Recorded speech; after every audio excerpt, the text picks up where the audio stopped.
That is 4G, the mobile network that's used around the world to make calls, send messages and surf the web.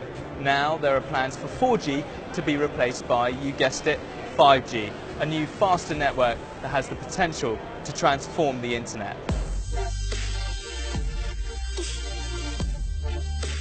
5G is a software-defined network.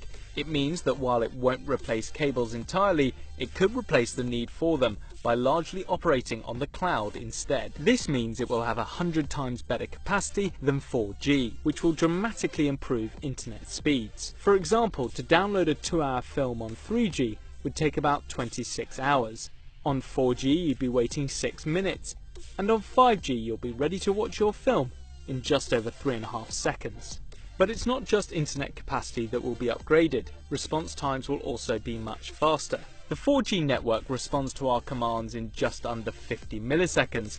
With 5G, it will take around 1 millisecond, 400 times faster than a blink of the eye. Smartphone users will enjoy a more streamlined experience, but for a world that is increasingly dependent on the internet just to function, a reduction in time delay is critical. Self-driving cars, for example, require a continuous stream of data. The quicker that information is delivered to autonomous vehicles, the better and safer they can run.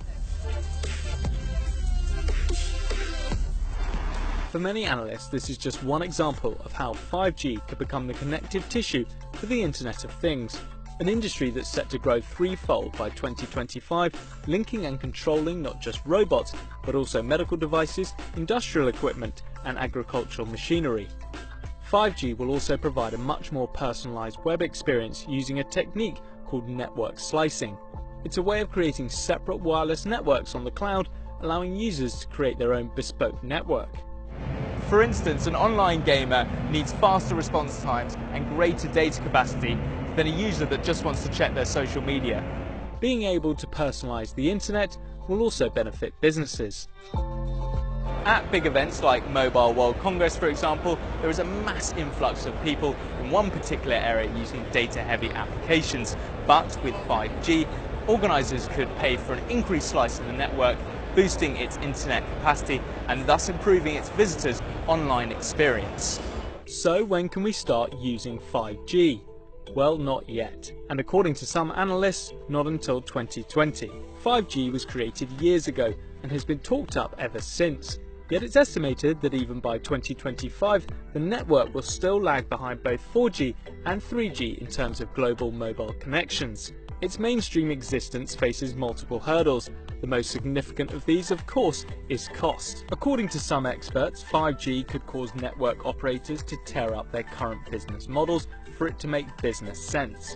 In the UK, for example, 3G and 4G networks were relatively cheap to set up because they were able to roll out on existing frequencies on the country's radio spectrum. For 5G to work properly, however, it needs a frequency with much bigger bandwidth, which would require brand new infrastructure. Some analysts believe that the extensive building and running costs will force operators to share the use and management of the mobile network. This has been less of an obstacle for countries like China, who are taking a more coherent approach.